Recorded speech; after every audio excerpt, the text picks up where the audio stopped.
사랑하는 기쁨의 교회 성도 여러분, 안녕하세요. 오늘은 다 같이 느헤미야 7장의 말씀을 묵상하도록 하겠습니다. 제가 여러분들을 위해서 7절까지의 말씀을 읽겠습니다. 성벽이 건축됨에 문짝을 달고 문지기와 노래하는 자들과 레위 사람들을 세운 후에 내 아우 하나니와 영문의 관원 하나냐가 함께 예루살렘을 다스리게 하였는데, 하나냐는 충성스러운 사람이요 하나님을 경외함이 무리 중에서 뛰어난 자라. 내가 그들에게 이르기를 해가 높이 뜨기 전에는 예루살렘 성문을 열지 말고 아직 파수할 때에 곧 문을 닫고 빗장을 지르며 또 예루살렘 주민이 각각 자기가 지키는 곳에서 파수하되 자기 집 맞은편을 지키게 하라 하였노니, 그 성읍은 광대하고 그 주민은 적으며 가옥은 미처 건축하지 못하였음이니라.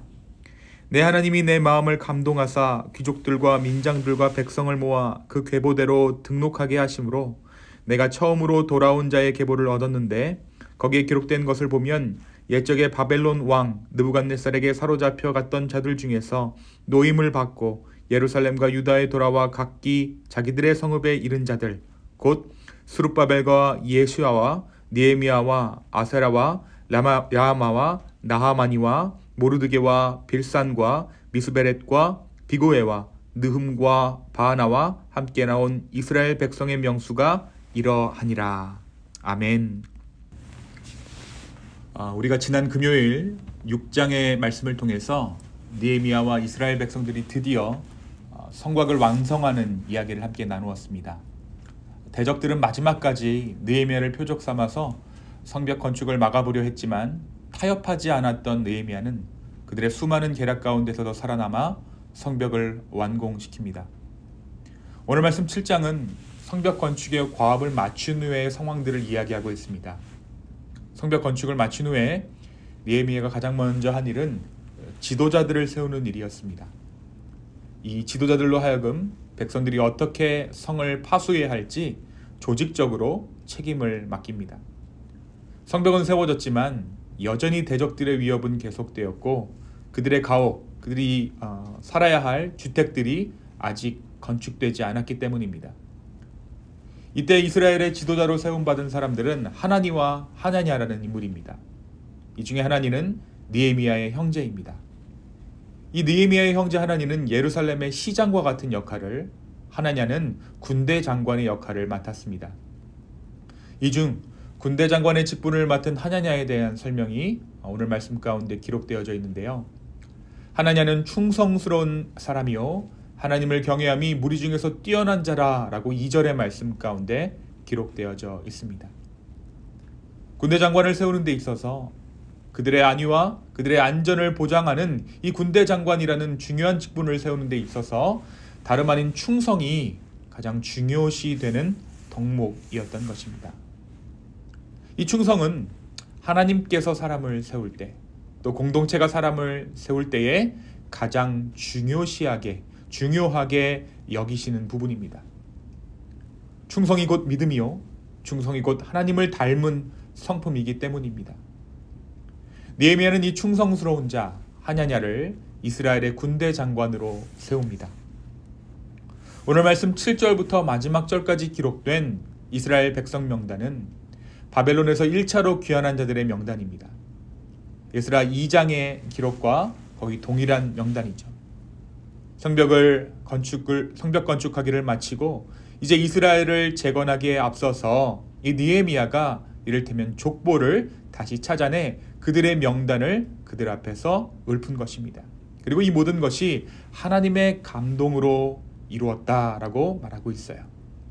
느헤미야가 하나님의 감동으로 이 인구들을 점검했던 이유는 이제 새롭게 이스라엘을 영적으로 그리고 정치적으로 재건하려 할 때 누가 참 이스라엘인가의 문제가 가장 중요하기 때문입니다.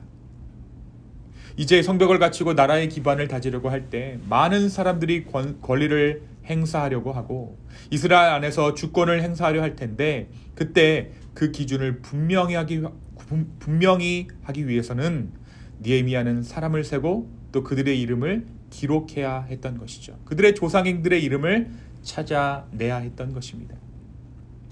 그런 의미에서 이 1차 송환의 명단과 이 이때 이 느헤미야가 읽은 명단이 참으로 중요한 의미가 있다라는 것을 우리로 하여금 보여줍니다. 오늘 말씀에 기록된 이 이름들은 이제 성벽 건축의 역사를 함께한 사람들의 조상들의 이름들로 우리에게 전달되어집니다. 이제 그들은 이스라엘 백성이라 불리울 만한 권리를 가졌습니다. 단순히 송환 명단이 아니라 성벽을 세운 자들의 조상, 나라를 세운 자들의 조상으로 이들의 이름이 재발견된 것이죠. 어찌 보면 오늘 이 말씀에 기록된 명단들, 그러니까 하나니와 하나냐, 그리고 7절부터 기록된 사람들의 이름들은 이제 그들의 후손들이 새로운 언약 백성 이스라엘을 이룰 만한 이름이 되었음을 의미하고 있습니다. 막연한 누군가가 아니라 떠밀려온 포로 송환자가 아니라 이스라엘 성벽을 건축한 자들의 조상, 나라를 세웠던 자들로 이들의 이름이 다시 재발견되는 것입니다. 사랑하는 성도 여러분, 오늘 말씀 느헤미야 이 7장의 말씀이 저와 여러분에게 무엇을 말해주고 있을까요? 오늘 말씀은 우리에게 하나의 마침, 하나의 완성은 또 다른 시작을 의미한다라는 것을 보여주고 있습니다. 사실 느헤미야에게 이 성벽 건축은 일생의 과업과도 같은 일이었습니다. 그리고 그 일은 상당히 고된 일이었겠죠. 우리가 건물 하나 쌓아 올리는 것도 한 사람의 인생을 다해서 건물을 쌓아 올리는 것이 있고, 온 마음을 다해야 하고 온 에너지를 집중해야 건물이 쌓아 올려지는 것처럼 이 성벽이 쌓아지는 것도 규모 면에서 또 일을 진행해 나아가는 여건적인 측면에서 보았을 때 이 일은 결코 작은 일이 아니었습니다. 하지만 이 성벽의 건축을 마친 후에 느헤미야는 쉼을 선택한 것이 아니라 또 다른 시작을 선택합니다. 이러한 느헤미야의 모습은 이전에 이스라엘의 왕들이 성전을 건축하고 난 후에 오히려 빠르게 타락한 것과는 다른 모습입니다. 느헤미야는 성벽이 세워졌으니 이제 안심하십시오, 이제 우리는 안전합니다 라고 말했던 것이 아니라 새로운 리더들을 세우고 사람들을 모아 조직을 정비합니다. 아직 인구도 적고 주택도 없는 황량한 예루살렘을 보면서 느헤미야는 성벽이 건축된 것으로만으로는 멈출 수 없었던 것입니다. 사랑하는 성도 여러분, 저는 오늘 이 말씀을 통해서 한 공동체가 세워지는 것이 바로 이와 같지 않을까 생각해 봅니다. 이제 우리는 안전해 라는 마음은 복음 안에서 주님께서 우리에게 주시는 마음이지만 그 마음은 나태하거나 안일한 마음을 말하는 것이 아닙니다. 역동적으로 전진하는 하나님 나라 가운데 하나님의 품속을 경험하는 것, 그것이 바로 우리가 추구해야 할 안전함이라는 것입니다.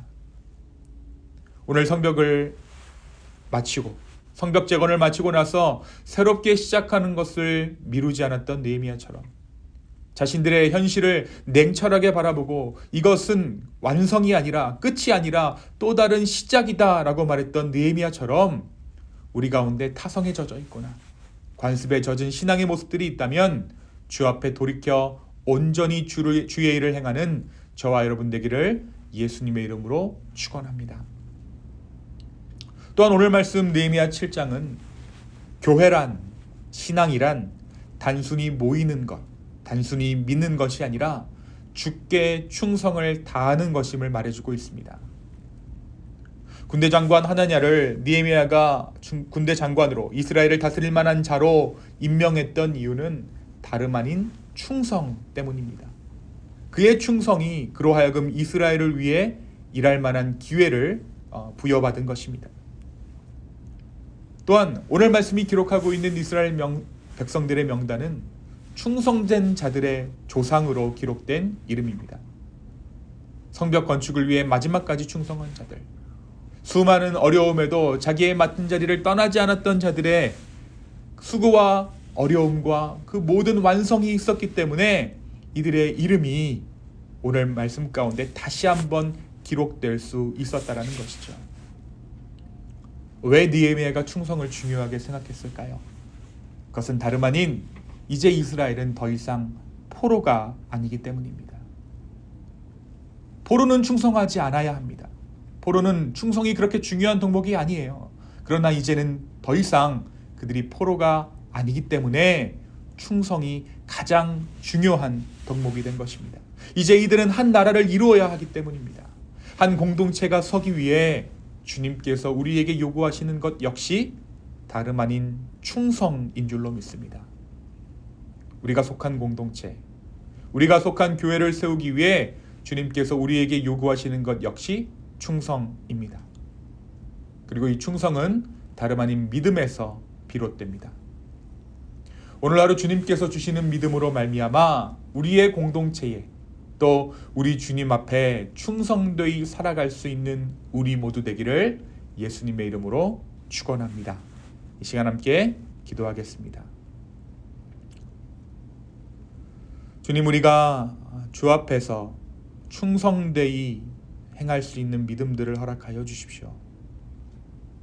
이 시대가, 이 세대가, 또 우리 교회 공동체 가운데 더 이상 충성을 말할 수 없는 때가 되었습니다. 주여, 우리를 긍휼히 여겨주시고 맡은 자에게 구할 것은 충성이라고 말씀하셨는데 우리가 성실하게 충성되이 하나님의 일을 감당할 수 있도록 주여 우리에게 충성의 마음들을 허락하여 주시옵소서. 감사합니다. 이 모든 말씀 살아계신 예수 그리스도의 이름으로 기도하였습니다. 아멘.